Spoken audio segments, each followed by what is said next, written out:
Radio Grand Lac.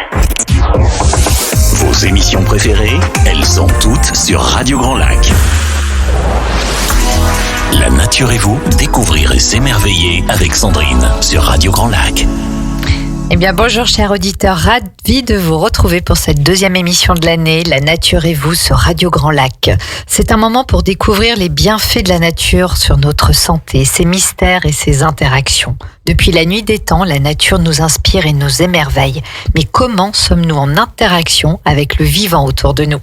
Mes invités vous en parlent et aujourd'hui, j'ai la joie d'accueillir Jean-Marc Vignoli. Bonjour Jean-Marc. Bonjour Sandrine, bonjour à tous. Je vais vous présenter Jean-Marc dans quelques instants. Alors, je ne sais pas si vous avez déjà remarqué, mais la musique est partout. Malheureusement, souvent un peu forte. Moi, des fois, je me promène dans la rue et là, il y a déjà la musique dans la rue, aux terrasses de café, même sur les pistes de ski et même à la plage. Alors, on a l'impression d'avoir la musique partout, sauf que c'est quand même des environnements aussi, je pense surtout à la montagne ou à la plage, des environnements de nature. Donc, cette musique assourdissante a un effet non bénéfique d'ailleurs sur nous parce que ça nous coupe de notre lien à la nature d'entendre ces boum boum tout le temps. Et les effets négatifs de cette musique trop intense, des sons trop violents, ça agit sur une hypertension artérielle et des maladies cardiovasculaires. Mais la bonne nouvelle, c'est que les sons doux et agréables, alors déjà, je ne sais pas si vous faites une différence entre le mot bruit et le mot son. Rien que déjà phonétiquement, rien que déjà à l'ouïe, on entend la différence. Et les bruits, je mettrai justement cette musique un peu boum boum et tous les bruits sonores que les humains font.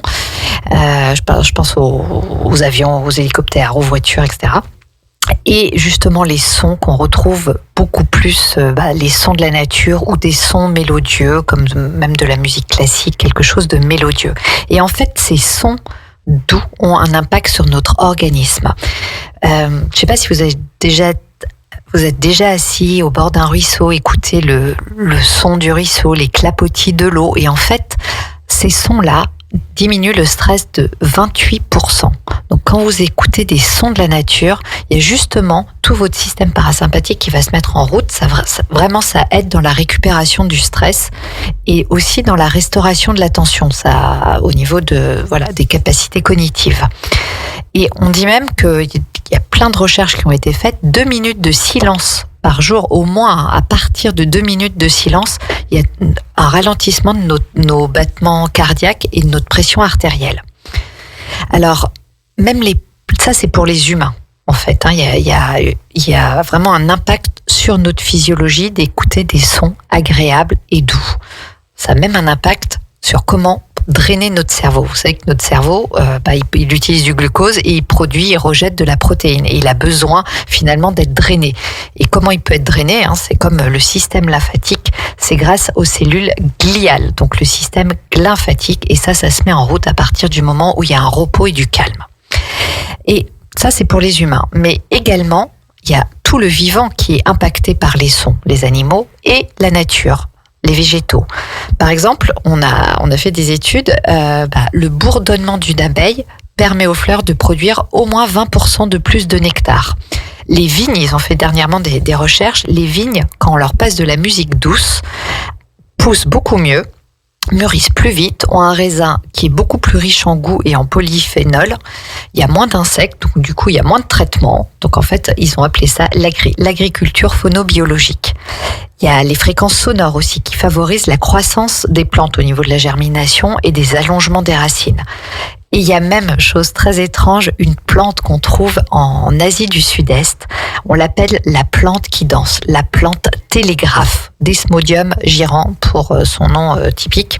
Et en fait, dès qu'elle entend des sons doux de musique, par exemple d'un violon ou d'autres instruments, elle se met à danser. Donc c'est quelque chose d'incroyable. Donc en fait, vous voyez que tout le vivant réagit au son. Mais quel est le lien en fait qui permet ça ?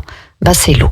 Alors pour en parler plus spécifiquement justement de l'impact des sons sur la nature et sur le vivant, nous sommes avec Jean-Marc Vignoli. Jean-Marc, vous êtes violoniste, vous êtes formé au Conservatoire d'Aix-les-Bains et en fait vous êtes violoniste vous êtes tombé dedans, en fait, dès l'âge de 6 ans.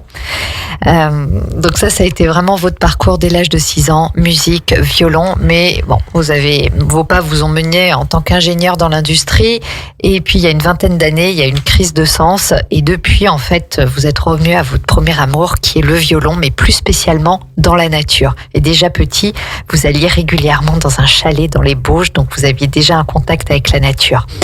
Et vous avez une façon peu conventionnelle finalement de jouer du violon qui est plutôt, comme vous me partagiez, l'improvisation libre avec la capacité à se relier à ce qui nous entoure.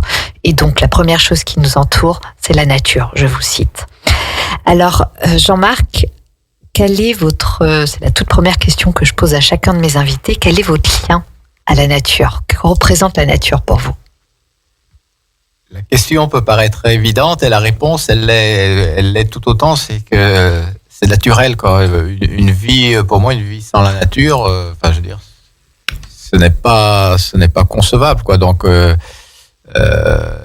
je suis baigné dedans depuis que je suis petit, justement, en particulier dans le massif des Bauges, mais pas que.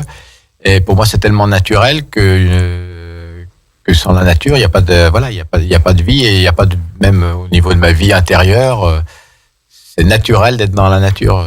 Je dirais, comme ça a été naturel pour moi de revenir au violon et à la musique après une vingtaine d'années dans l'industrie. Il y en a qui m'ont dit c'est courageux d'avoir franchi le pas mais pour moi il n'y avait pas de courage, c'était tellement un mouvement naturel de revenir vers l'essentiel de la nature, vers l'essentiel de ce qui vibrait en moi, que ça s'est fait finalement tout seul, quoi. Très bien. Oui, la nature, c'est naturel, et c'est ce mouvement naturel en fait, qui vous pousse. Alors, pourquoi en fait le vivant dans son ensemble, je parle humains, végétaux, animaux, sont sensibles au son? Comment ils réagissent? Qu'est-ce qui se passe?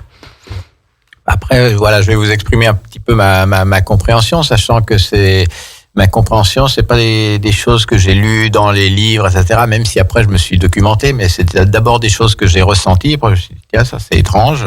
Pourquoi? Est-ce que je suis le seul à percevoir ça, ou est-ce qu'il y en a d'autres, etc. Et moi, ce qui me parle le plus, c'est justement, vous évoquiez l'eau, et que le son agit sur l'eau de nos cellules. Alors, il y a musique et son. Alors, on pourrait aussi, comme tout à l'heure, entre son et bruit, quelle est la différence entre musique et son? Qu'est-ce qui est primordial entre la musique et le son? En fait, beaucoup de gens disent, faut travailler sa sonorité, son son, y compris avec le violon, pour servir une belle musique. Moi, je retourne la chose à l'inverse, à l'envers, et je dis c'est plutôt une belle musique qui va être au service des sons qui vont pouvoir se diffuser et agir sur une personne. C'est sûr qu'une personne, quand elle écoute de la musique est peut-être plus associée aux émotions. C'est-à-dire, une musique, entendre telle musique qu'on a entendue quand on était jeune, va réveiller des bons souvenirs en nous. Donc, on va, a priori, la trouver plutôt agréable. Mais au-delà de cette musique, ou à l'intérieur de cette musique, il y a les sons qui portent cette musique. Et ceux-là vont agir au niveau des cellules de notre corps.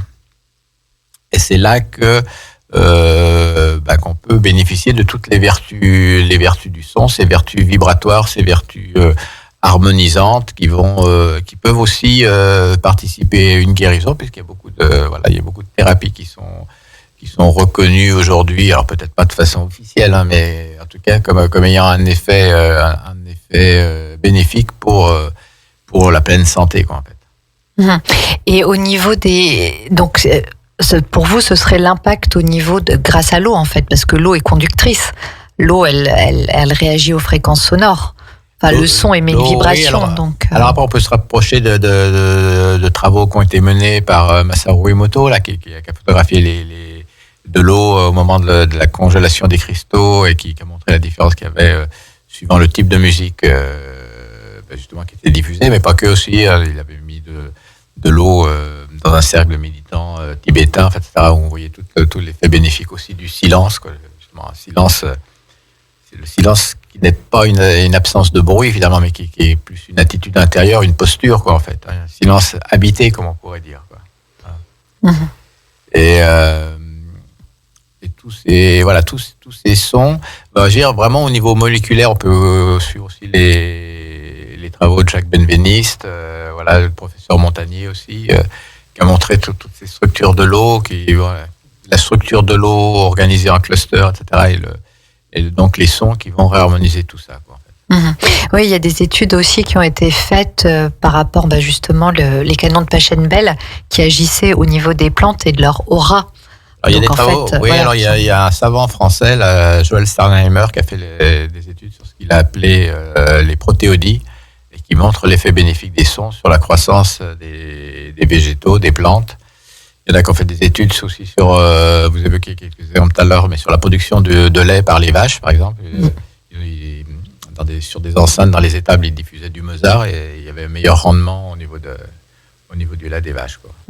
Et on fait bien la distinction entre de la musique plutôt classique, enfin une certaine sonorité, plutôt que de la musique avec que des basses et avec un rythme assez saccadé comme ça, en fait. Et puis, le son pour agir n'a pas besoin d'être fort, quoi. Donc un simple petit son, parce que sinon en tout cas moi, comme vous, d'après ce que j'ai entendu, ça agresse rapidement l'oreille. Il y a une question de rythme aussi.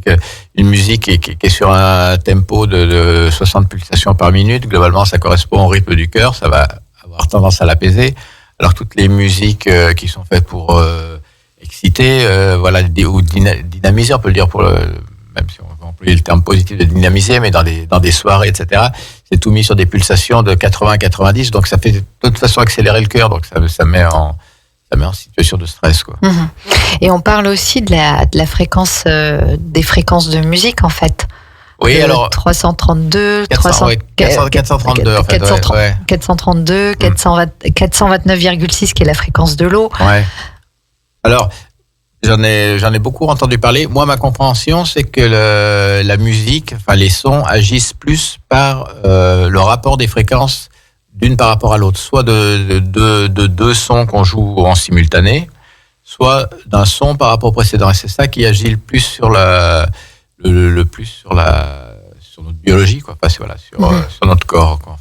Oui, alors juste pour la petite histoire pour nos auditeurs, en fait, à l'heure actuelle, c'est 440 Hz, c'est ça, hein? Voilà, la conventionnelle, quoique des fois dans des concerts où il y a des pianos, pour tendre un petit peu plus, ils montent jusqu'à 442, 444 parfois. Voilà, et l'historique quand même de cette fréquence, elle est peu agréable à entendre, mais elle date en fait de la période de la Seconde Guerre mondiale. C'est ça, hein, je crois que c'est... Oui, alors mais le 440 a été utilisé aussi avant. C'est pas si simple que ça. Enfin, je veux dire, c'est pas si binaire que ça, quoi.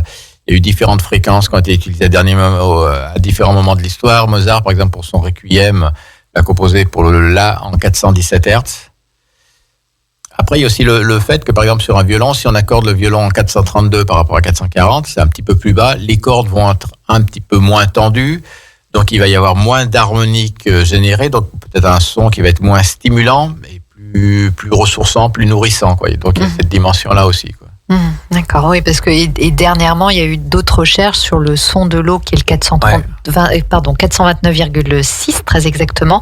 Et quand on joue à cette fréquence-là, il y a un côté qui harmonise encore plus au niveau des vibrations. Oui, parce que ça rentre en résonance, justement. Voilà, tout ce qu'on connaît comme phénomène de résonance entre les personnes, aussi avec la nature et tout ça, quoi. Et alors justement avec la nature, parce que alors vous quand même votre particularité, c'est que vous aimez improviser, puis on va avoir une petite surprise là tout à l'heure, mais vous aimez improviser et beaucoup jouer en lien avec ce qui vous entoure, et donc la première chose, comme vous le disiez, avec la nature. Alors quand vous jouez en nature, qu'est-ce qui se passe? Comment vous faites? Qu'est-ce qui se passe? C'est à la fois très simple et puis assez exigeant. C'est-à-dire, il suffit, entre guillemets, de se relier. Enfin, en tout cas, pour moi, je me relie. Par exemple, je jouais pour un arbre, je me relie à l'arbre. Alors, qu'est-ce que ça veut dire, se relier à l'arbre? Je sais pas. C'est rentrer en lien avec lui, comme on peut rentrer en lien avec une personne dont on est amoureux ou pas. Enfin, voilà, dans la vie de tous les jours. Et puis, il y a de la musique qui vient, j'allais dire dans ma tête, mais même pas dans la tête, directement dans les doigts. Et je n'ai qu'à laisser faire et à laisser filer la musique qui se poursuit elle-même, quoi. Qui m'apparaît évidente au moment où je la joue. Et puis après, quand je la réécoute plus tard, je dis, non, ça c'est vraiment différent de ce que j'ai pu jouer jusqu'à présent. Enfin, voilà. Donc ça, je fais beaucoup ça pour les arbres, pour l'eau, ou pour pour des ambiances générales devant un point de vue, par exemple en montagne, voilà. Et alors, avez-vous eu j'imagine que vous avez plein d'expériences vécues. Est-ce que vous auriez un ou deux exemples à nous partager? Alors, des exemples marquants, oui, j'en ai un ou deux. Par exemple, une fois, c'était cette époque de l'année en hiver, là, au mois de janvier, je jouais pour un saule. Donc, j'étais avec un groupe qui m'a dit, sors ton violon, joue-nous quelque chose. Donc, j'étais déjà, moi, tout content de jouer pour ce saule. Et je joue une musique, on va dire, de mémoire qui était relativement entraînante, quoi. Et là, je capte un message de l'arbre. Alors, voilà, c'est ma compréhension, quoi, qui me dit, oula, mais attention, faut pas jouer ça comme ça, parce que c'est l'hiver, donc je suis rentré à l'intérieur de moi-même. Faut pas m'inviter à déjà déployer toute mon énergie et à ouvrir tous mes canaux pour développer mes feuilles, etc., pour faire geler après, quoi, voilà. Donc après, j'ai capté le truc, et après, j'ai rejoué une musique plus équilibrée, plus douce, plus intérieure, justement pour accompagner l'état dans lequel était l'arbre, quoi. Et puis, puisqu'on est lié au vivant et qu'il n'y a pas que les arbres, aussi les animaux. Une fois, j'avais joué pour des loups dans une louverie dans le sud de la France. Donc, on visitait la louverie avec un groupe et j'avais de la musique qui me martelait dans la tête depuis un moment, que ça commençait à me faire mal à la tête. Donc, quand j'ai eu l'opportunité, j'ai sorti le violon. J'ai commencé à jouer et là tous les loups se sont mis à s'appeler d'un enclos à un autre et moi j'étais dans un état d'extase et de joie profond, quoi. Et dans notre groupe il y avait quelqu'un qui communique avec les animaux et Claude Lefebvre. Voilà, c'est ça. C'est sympa de le nommer, c'est planétaire et voilà. Et donc il me dit est-ce que tu sais pourquoi les loups étaient contents quand tu jouais? Alors moi j'ai bien senti qu'ils étaient contents, moi aussi je l'étais d'ailleurs. Et il m'a dit parce que tu as joué la musique de leur forêt d'origine, ça leur a rappelé leur forêt d'origine et forcément c'est les amis fous de joie. C'est magnifique. Merci Claude. Oui, merci Claude.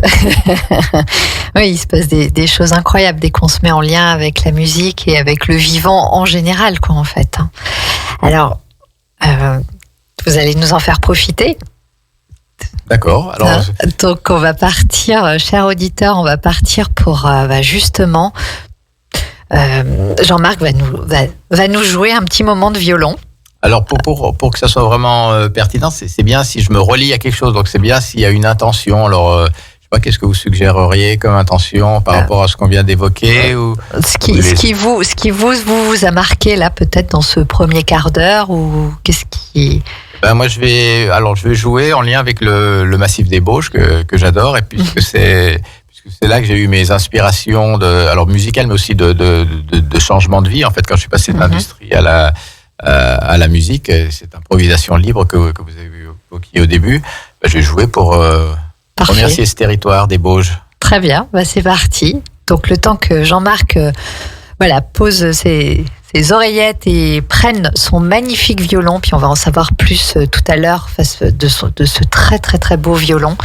Donc Jean-Marc est en train de se mettre en place et c'est parti. À vous Jean-Marc.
Merci. Très très bien, très beau, merci.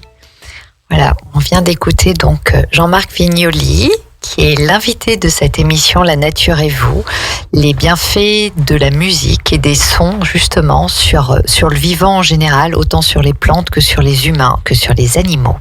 Alors Jean-Marc, votre violon est un petit peu particulier, j'allais dire, et puis si on connaît l'histoire du violon Stradivarius et comment il a été confectionné avec un bois spécial, parce que de ce que j'avais lu, le bois pour confectionner en tout cas un des premiers violons Stradivarius, c'est un bois de lune qui a été coupé à la lune descendante parce que la sève descend et donc le bois est de meilleure qualité. Alors justement, votre violon, quelle est sa particularité? Alors, sa particularité essentielle, c'est que c'est moi qui l'ai façonné, qui l'ai fabriqué. Il est très très très beau en plus.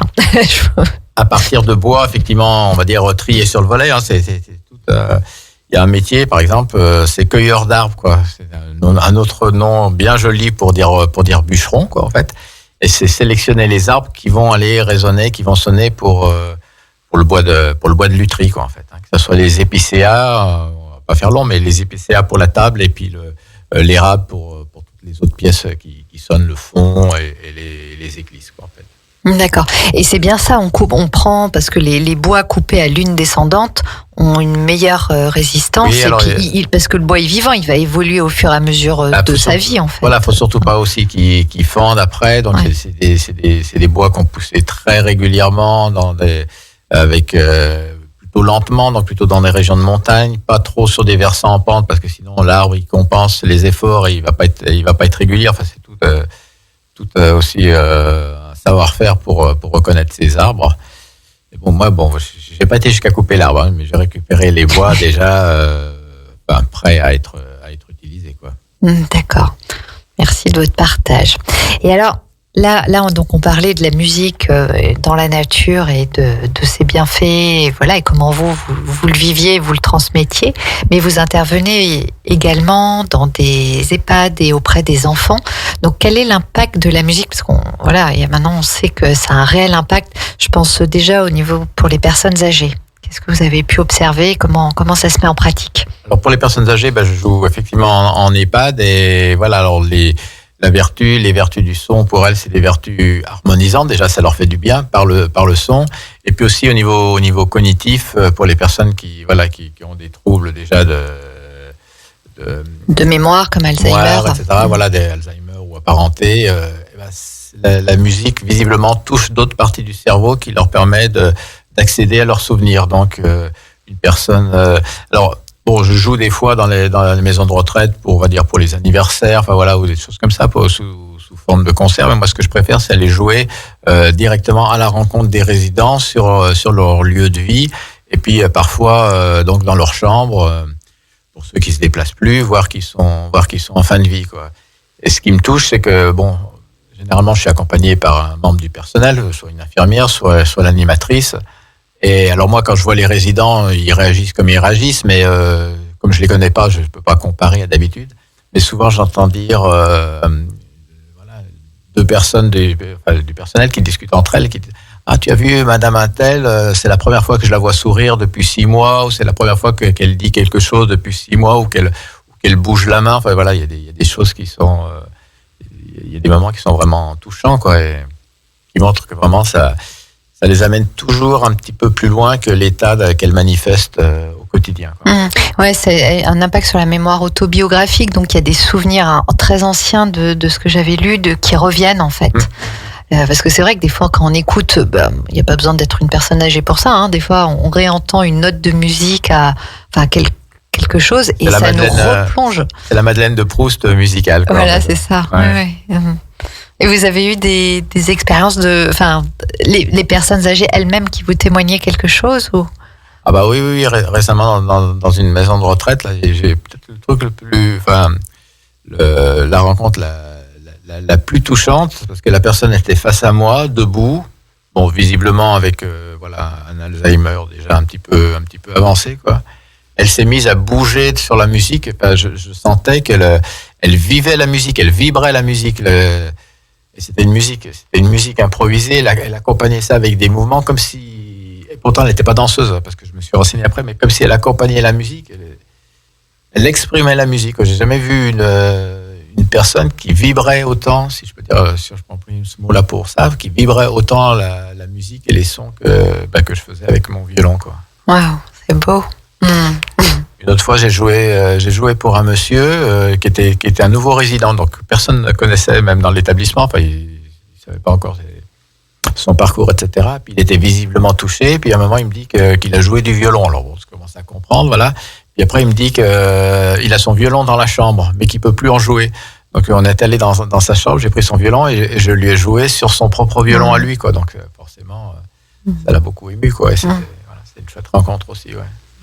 Et auprès des enfants, comment vous intervenez? Qu'est-ce qui se passe? Comment ils réagissent? Donc c'est de 3 à 103 ans, voire des fois un peu plus. Ouais.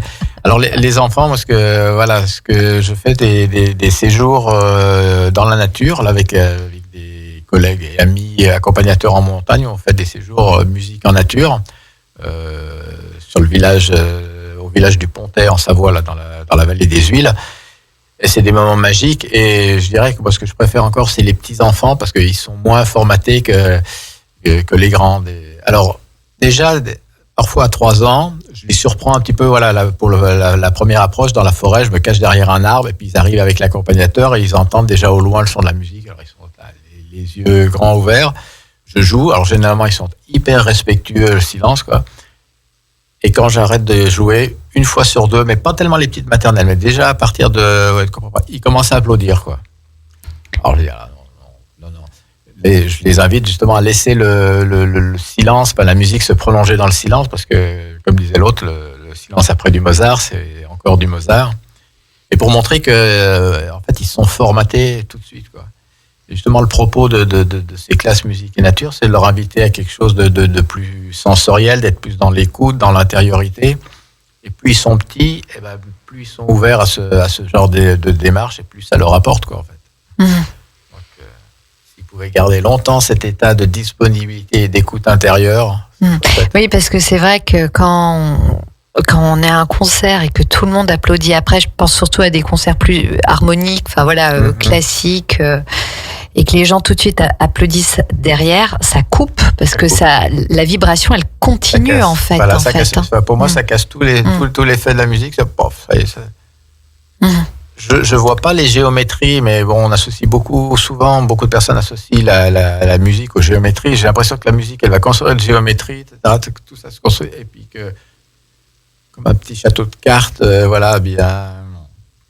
bien fragile. Et quand on applaudit, oui, comme ça, il met une vibration. Donc, du coup, ça doit construire très certainement. Puis que dans l'air, il y a de l'eau. Il y a de l'humidité. Donc, tout va s'écrouler. Donc, ça joue là-dessus. Et alors, où on peut vous retrouver? Quelles sont vos actualités? Je ne vais pas vous encourager à rentrer dans des maisons de retraite pour m'écouter quand même. Mais en ce moment, je fais relativement peu de concerts dans le coin. Bon, des fois, des projets avec dans le Parc des Baux, justement, dans le cadre des rencarts, des rencontres artistiques qui s'appellent rencarts. Donc voilà, ce sera l'été prochain. Bon, la date n'est pas encore définie. Et puis, c'est pas dans les refuges? Non, ça c'est encore autre chose. Oui, c'est autre chose. Dans les refuges, j'avais joué il y a quelques années pour le parc de la Vanoise dans les refuges. Et puis toutes les années, en fin d'année, j'organise des voyages. Enfin, je réunis des groupes pour des voyages dans le Maroc avec un ami et guide marocain. Sur la musique donc c'est un trek chamelier, musique de l'instant présent, donc où je vais aller rythmer tout le voyage, tout le parcours à pied, qui est avant tout une rencontre aussi vers soi-même, vers son silence intérieur. Donc tout ça, ça a une grande cohérence, quoi, en fait. Et depuis le matin au réveil, où les participants sont réveillés au son du violon, et puis après, lors de pauses méditatives en cours de journée, autour des repas, autour du soir aussi, la fête avec les chameliers. Enfin voilà, donc tout ça qui vient rythmer et accompagner le voyage intérieur de chaque participant. Donc j'en fais un dans le désert du sud marocain et après un le long de la côte atlantique au sud des Saouira, pour ceux qui connaissent. D'accord, donc tout ça c'est cet été? Cet automne. Novembre, fin novembre, début décembre. 2025. 2025. D'accord. Il fait un peu chaud. Voilà, oui, c'est vrai. Et où pouvons-nous retrouver vos informations? Vous avez un site internet? Alors oui, j'ai un site internet, donc www.éveil-des-sons.com, donc éveil avec le tiret du 6, des sons sons.com. Éveil sans accent. Très bien. Merci Jean-Marc pour ce moment musical et ces échanges. Et chers auditeurs, j'aurai plaisir à vous retrouver tout bientôt. Et là, votre prochaine émission aujourd'hui est à 18h15, le Grand Bain de l'écho avec Benjamin. Et c'est sur Radio Grand Lac. À bientôt. Bonne journée à tous. Au revoir.